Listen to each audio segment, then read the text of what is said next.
Good evening, everyone. Welcome to NTD Tonight. I'm David Zhang. Here is a preview of some of today's top stories. 5 arrested and 6 victims found in a Southern California desert. Could the homicides be linked to marijuana dispute? A decision made about the U.S. response to the drone strike that killed the 3 U.S. soldiers in Jordan. More on what officials are saying.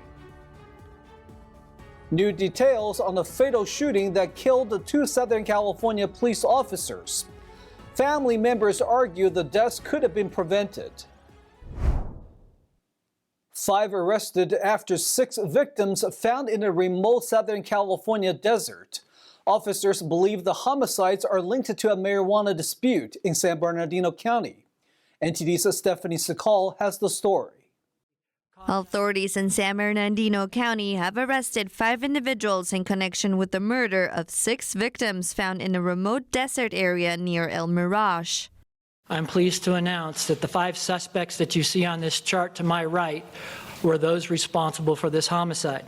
The suspects, all men in their 20s and 30s, are being held without bail pending further investigation. The county coroner's office has identified 4 out of the 6 victims. The name of the 4th victim is still being withheld pending next of kin notification. Victim number 1 is Baldemar Mondragon Albaran, 34-year-old resident of Adelanto. Victim number 2, Franklin Noel Bonilla, 22-year-old Hispanic male adult from Hesperia. Victim number 3, Kevin Darial Bonilla, 25-year-old Hispanic male adult, resident of Hesperia. Victim number 4 was a 45-year-old Hispanic male adult. Victims 5 and 6 have yet to be identified. Investigators believe Franklin Bonilla was the subject who called 911 after being shot by the suspects. Through extensive investigation and with the assistance of the Sheriff's Narcotics and Specialized Enforcement Divisions, on January 28th, officers were able to serve multiple search warrants in the town of Apple Valley, Adelanto, and the Los Angeles County area of Piñon Hill. As far as the motives, we are confident that this appears to be a dispute over marijuana, which resulted in the murders. Firearms recovered from the scene are being tested while authorities are exploring possible cartel connections. Stephanie Sakal, NTD News. Now let's take a look at other top headlines.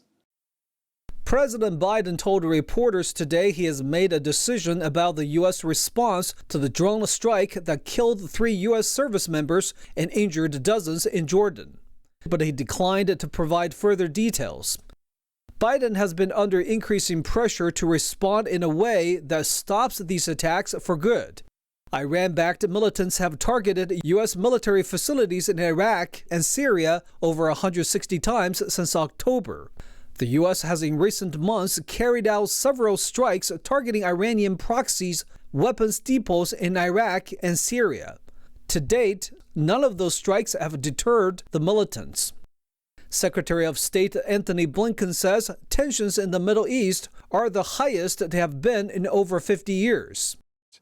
We will respond decisively to any aggression, and we will hold responsible the people who attacked our troops.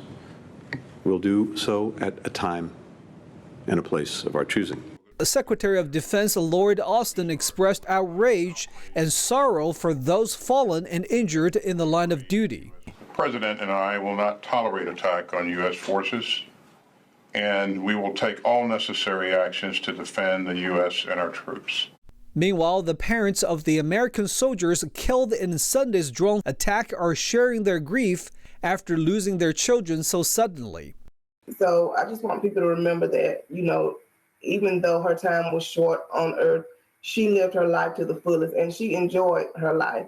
In any situation that she was in, she made it enjoyable, even being deployed. The parents of 23-year-old specialist Brianna Muffet said she joined the Army Reserve right after high school. She left in August of 2023. She was, this is her first deployment, so she didn't know what to expect. All 3 soldiers were from the 718th Engineer Company based at Fort Moore, Georgia. Georgia Governor Brian Kemp issued a statement saying the soldiers gave the last full measure of devotion in service to this country. Impeachment against Homeland Security Secretary Alejandro Mayorkas. The House Homeland Security Committee today advanced 2 articles of impeachment, accusing Mayorkas of having repeatedly violated laws enacted by Congress regarding immigration and border security, and of having made false statements to Congress that the border is secure. Even some Democrats are starting to get it. Prominent pundit John Judas recently wrote, and I quote, "America's borders have been de facto open during the first 3 years of the Biden administration," end quote. Our colleague from Texas, Mr. Cuellar, recently said, "We have a crisis at the border." Pennsylvania Senator John Fetterman said, "This is a crisis." Even Secretary Mayorkas' boss, President Biden, just recently threw him under the bus, admitting that the border was not secure. Secretary Mayorkas called the allegations against him baseless. In a letter to House Homeland Security Committee Chair Mark Green, he said, quote, "I assure you that your false accusations do not rattle me and do not divert me from the law enforcement and broader public service mission to which I have devoted most of my career and to which I remain devoted." Migrant numbers officially hit 302,000 in December, a new record, after 2.4 million encounters in year 2023. Republicans have said that large releases into the interior and a rolling back of Trump-era policies have fueled the crisis. Israeli forces disguised as medical workers and raided a hospital in the West Bank today. The operation killed the 3 Palestinian militants. Israeli Defense Forces say the militants were using the healthcare facility as a hideout. Officials added one of those targeted had transferred weapons to others for a planned attack. Violence in the West Bank has surged since the October 7th Hamas terror attack against Israel. The terrorist group Hamas called the operation a cowardly assassination. Israel says Hamas uses hospitals as cover and operation bases. A Philadelphia jury has ordered Bayer, the company behind a Roundup weed killer, to pay more than $2 billion to a man who got cancer after using the product. Bayer acquired agrochemical giant Monsanto in 2018. According to the news release from the Klein and Spector law firm, a Pennsylvania man was diagnosed with non-Hodgkin's lymphoma after using Roundup for 20 years. Late Friday, the jury found Monsanto was negligent and that Monsanto failed to warn that Roundup is a defective cancer-causing product. The man's attorney said the verdict, quote, "sends a clear message that this multinational corporation needs top-to-bottom change." Bayer says it will appeal the verdict. Family members are asserting that the 2022 fatal shooting of 2 El Monte police officers could have been prevented. 911 audio obtained by a local news outlet reveals new details about the danger the officers were facing. NTD's Christina Corona has more on the story. Officer Joseph Santana, 31, and Corporal Michael Paredes, 42, of the El Monte Police Department were fatally ambushed while responding to a stabbing report at the Siesta Inn Motel on June 14, 2022. Another officer was wounded, and the gunman, Justin Flores, then shot and killed himself. 911 recording of the incident, obtained by the Southern California News Group, reveals that despite the frantic caller notifying the dispatcher about the suspect being armed with a gun and under the influence of PCP, that information was not verbally relayed to the 3 officers who confronted the man. The primary investigator in the case confirmed that the dispatcher did not relay to the officers via radio that Flores might be armed and under the influence of drugs. Instead, this information was entered into the computer-aided dispatch system and could be seen by the responding officers on the computer terminals in their patrol vehicles. Santana's sister, Jessica Santana, Santana said she believes the dispatcher should have relayed the information over the radio and her brother may still be alive. El Monte Police Chief Jake Fisher expressed his support for the actions of his dispatchers and officers. The family of Officer Santana filed a wrongful death lawsuit against LA County District Attorney George Gascon in May. The lawsuit alleges that Gascon's disregard for California's 3 strikes law allowed a convicted felon to carry out the double homicide. Chief Fisher said that his department is actively collaborating with the Sheriff's Department and the District Attorney's Office to conclude the final steps of the investigation. He goes on to say, "We fully anticipate this finding to hold and that our DA will officially clear all involved officers and close the investigation." Christina Corona, NTD News, California. We'll take a short break now, everybody, but here's a look at what we have for you when we come back. UPS plans to lay off around 2% of their workforce. The move comes in an effort to cut down on costs. Walmart is accused of illegal union busting. More on the latest complaint filed against the retail giant. The Super Bowl is just around the corner. How much does it cost to watch the big game in person? We'll break down the ticket and hotel prices. Those stories and more coming up on NTD Tonight.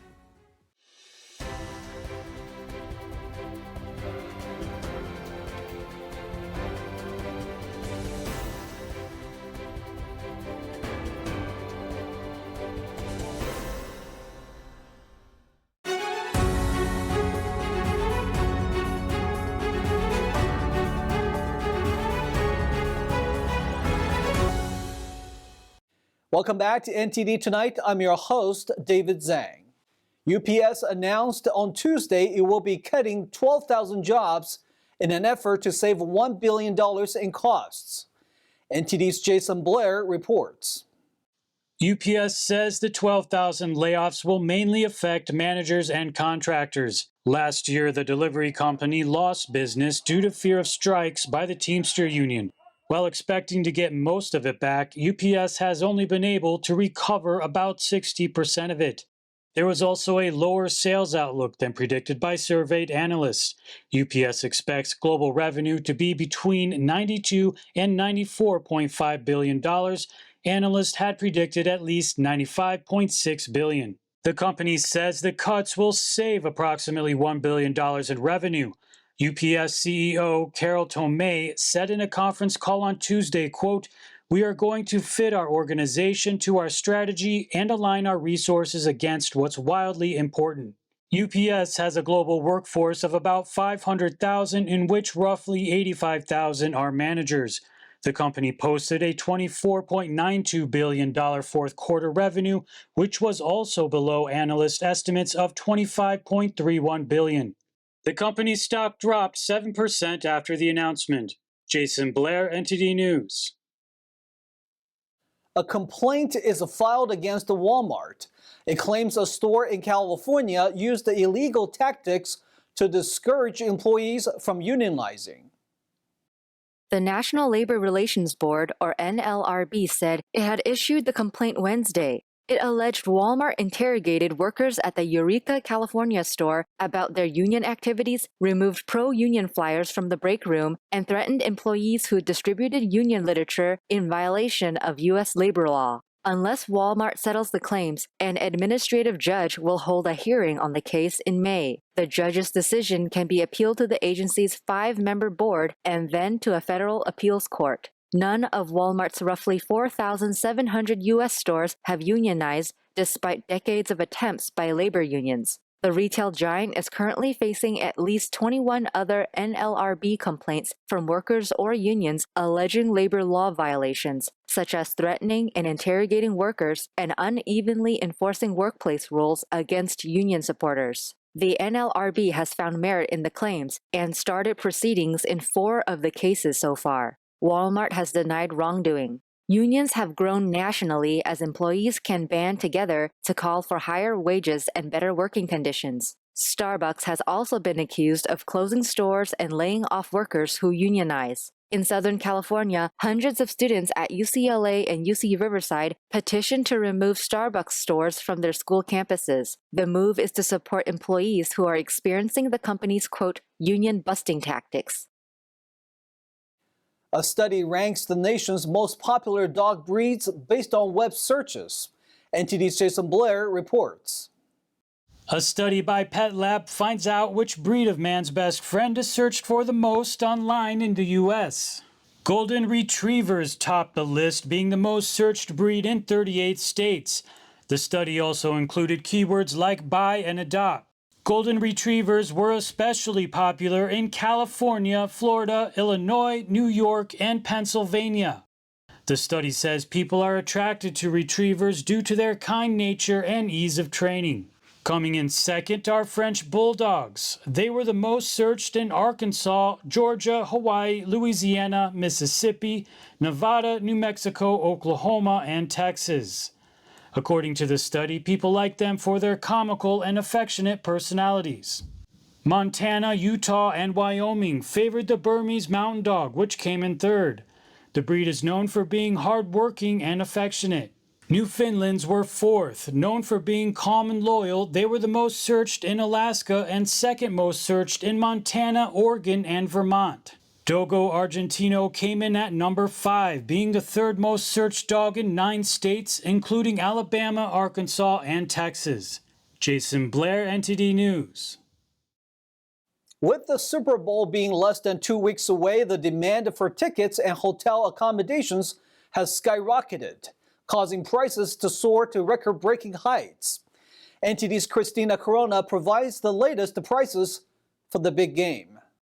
Super Bowl tickets became the priciest in history Monday on at least one secondary market site, highlighting the excitement surrounding the game's first debut at Allegiant Stadium, home to the Las Vegas Raiders. Super Bowl 58 will feature the defending champions, the Kansas City Chiefs, against the San Francisco 49ers. The average buying cost on TickPick reached $9,815 Monday, nearly doubling the final average price of $5,795 for last year's game between the Chiefs and Philadelphia Eagles in Glendale, Arizona. The cheapest ticket on TickPick for this year's game was $8,188. If you thought ticket prices were costly, you might reconsider. Hotel prices are also quite expensive. Some rooms available on the Strip include Aria at $1,900 per night and Las Vegas' newest resort hotel, Fountain Blue, at $1,447 a night. If you want to stay as close as possible to Allegiant Stadium, Staybridge Suites currently has vacancies listed at $1,225 per night. And the Fairfield Inn and Suites by Marriott Las Vegas Stadium area offers a 3-night stay at an average $715 a night. These rates were effective as of Tuesday morning and could fluctuate widely as the game draws closer. More options are available in the Henderson and Boulder City areas. Fans are also speculating if Taylor Swift will be in attendance due to scheduling